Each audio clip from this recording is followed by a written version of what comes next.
Сәлем достар, менің каналыма қош келдіңдер.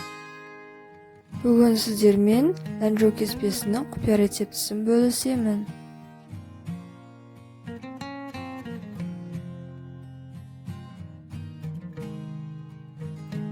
Видеоны көрмес бұрын каналға жазылып қоңыраушаны баса кетіңіз.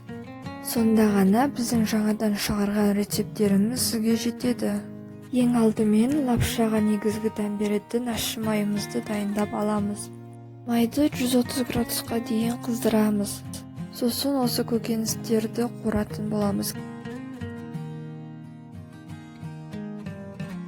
1 килограмм майға имбир, балдыргөк, пияз, сәбіз, сарымсақты қосып қуырамыз.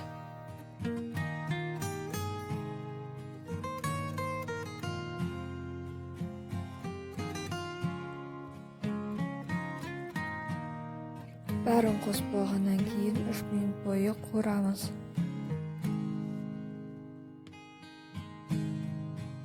Үш минут өткеннен кейін үстіне синчуанный перец, бадьян, лавровый листі қосамыз.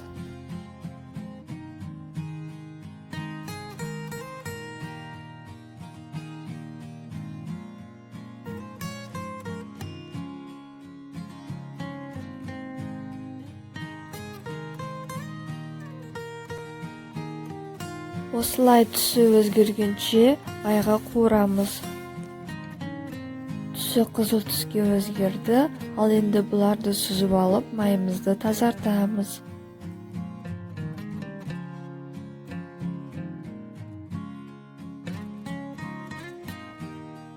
Қызыл бұрыш талқанына күнжітті сеуіп араластырамыз. Сосын бізге ұсақталып тұрған сарымсақ керек. Майды 180 градуста қыздырып, осылай қызыл бұрыш шынтағымыздың үстіне құйып, тез сарымсақты қосып, иісін шығарып қуырамыз.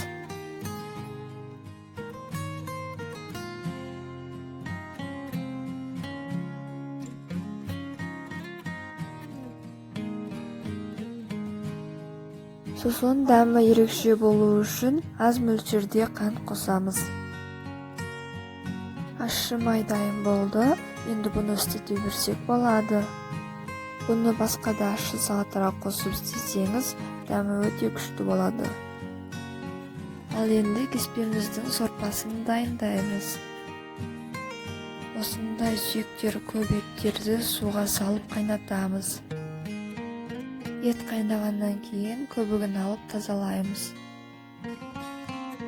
Ал енді сорпамызға әртүрлі заттар қосып 1,5 сағатқа қайнатамыз. Дәмдеуіш қалталарын жасау үшін бізге осындай шайдың қалтасынан 2 босату керек. Осындай 2 түрлі талқан қосамыз, олар жазып қоямын, және ең соңғы талқанды дәмдеуіш дүкендерінен сұрап сатып алсаңыз болады. Ал енді бұларды бос қалташаға салып, басын жіппен жақсылап байлауымыз керек. Міне бірінші қалташамыз дайын болды. Екінші қалташаны осы 2 дәмдеуішті қосып жасайтын боламын. Бұларды кез келген супермаркеттерден сатып алсаңыз болады. Егер бірінші қалташадағы заттарды таппасаңыз, екінші қалташадан 2 жасасаңыз болады.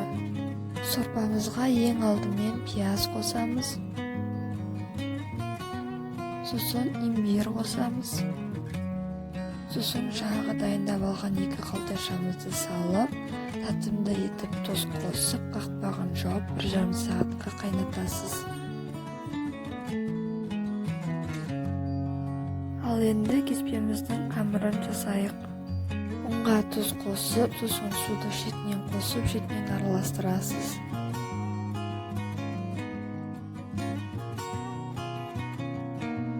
Қамырдың ие жақсы қану үшін осылай нанды жұлып, сосын қайттан илеп, осылай әбден иліп, ең жақсылап қандырасыз.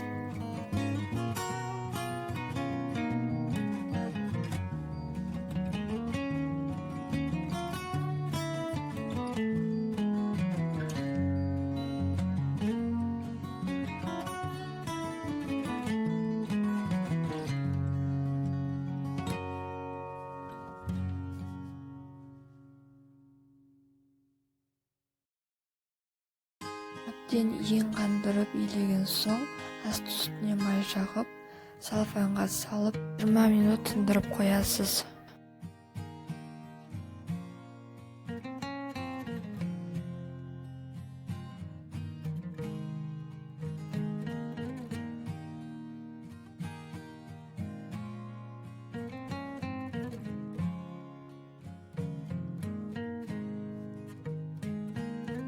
Bir жарым сағат өтті, етіміз қайнады. Енді сорпамызды сүзіп тазалап аламыз. Сосын дәм қосқышты қосып, араластырып, қақпағын жауып қойсақ болды. Сорпамыз дайын болды. 20 минут бойы тынған қамырымызды бөлшектеп кесіп, домалақтап созамыз.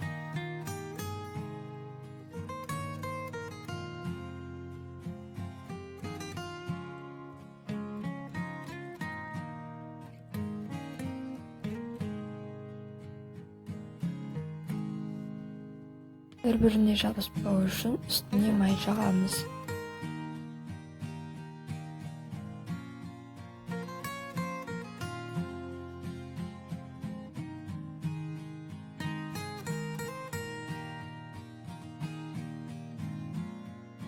Бетін салафанмен жауып, тағы да 10 минутқа тындырып қоямыз. Сынған қамырымызды алып шығарып, жіңішке етіп созамыз. Ол қамырды одан да жіңішке етіп созамыз.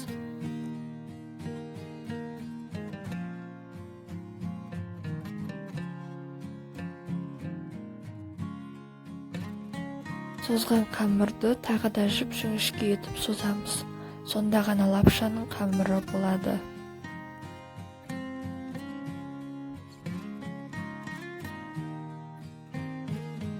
Бәрін осылай соз болған соң, қолымызға іліп алып, столға қағып созамыз.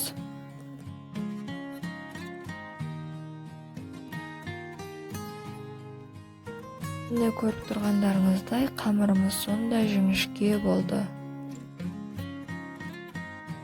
Енді оны дайын сорпаға салып пісіреміз.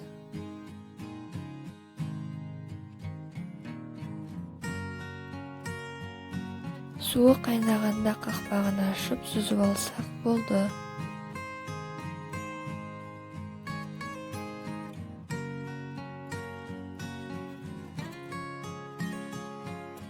Енді кеспемізді дайындайық. Ең алдымен жасыл пиязымызды, сосын етімізді әдемілеп саламыз.